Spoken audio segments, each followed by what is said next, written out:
The mission of Timpanogos High School is to empower all students to become lifelong learners. We envision a bright future for all students. THS is set up to make success possible for every student, but only the student has the power to actually make that happen. That power has only a little to do with how smart a person is. It is much more dependent on what a student actually does. It's about habits. The key habits for success include 1. Daily on-time attendance, 2. Fully participating in the lesson and using class time to its fullest, 3. Using a planner to keep track of school assignments, 4.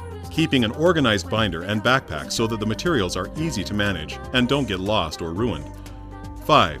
Daily study at home. At least start assignments on the day they are given and review what was learned that day in class. 6. Meeting deadlines.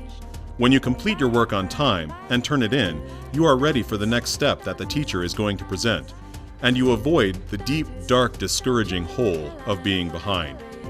7. Finally, hard work. Becoming truly educated is not easy, but it is amazing what you can learn and do if you are willing to give your best effort, stretch yourself, and work hard. These habits are the keys to getting an education and preparing for a bright future and a productive and satisfying life. Using these key habits, all students can learn, but each of them still does it a little differently. Some may need more practice, some may need to be retaught, some need further explanation, some need a higher level of challenge, some just need a little more time. Since each student's learning needs are a little different, wouldn't it be nice to have a little flexibility in the school day to meet those individual needs? This idea is why Flex was born. Rather than having all of the school day directed and uniform, with students being told exactly where they need to be, exactly what they should be doing every minute of the day, THS envisioned a school day where some of the learning time would be flexible, to be used at the student's discretion to meet each student's individual learning needs. After all, after you leave high school, almost all of your learning time will be flexible, to be used at your own discretion, to meet your own individual learning needs. So as high school students, wouldn't it be nice to transition into that kind of freedom and responsibility?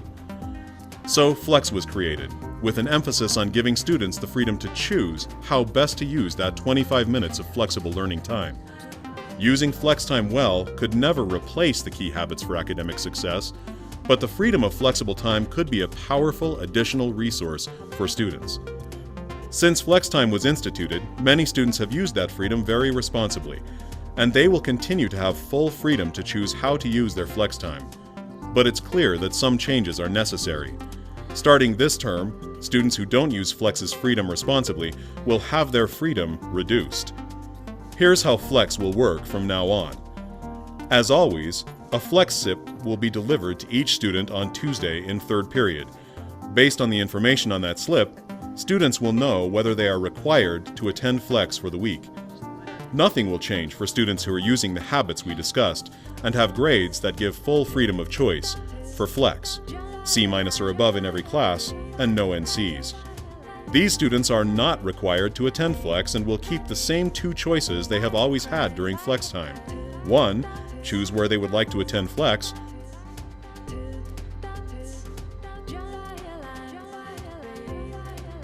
or 2. Choose not to attend Flex and do something else instead. But things are changing for students who are not using the habits we discussed and have grades that only offer limited freedom of choice during Flex time, any Ds, Fs, or NCs. As before, these students will be required to attend Flex for the week. Students who are required to attend Flex for the week will also have two choices during Flex time, but not the same two choices. Required students may 1. Choose where they would like to attend Flex, or 2. Have the school decide where they would attend Flex.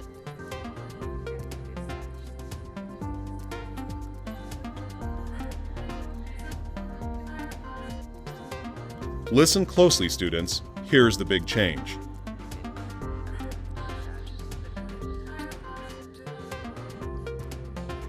A student who is required to attend Flex but doesn't will not be released for Flex the following day, but will instead be retained in their third period class during flex time.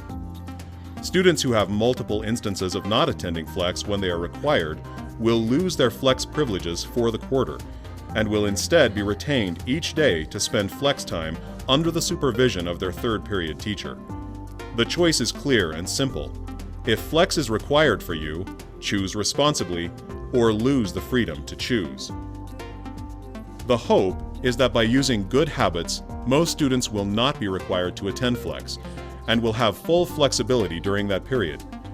Flex will benefit everyone the most if few students are required to attend each week.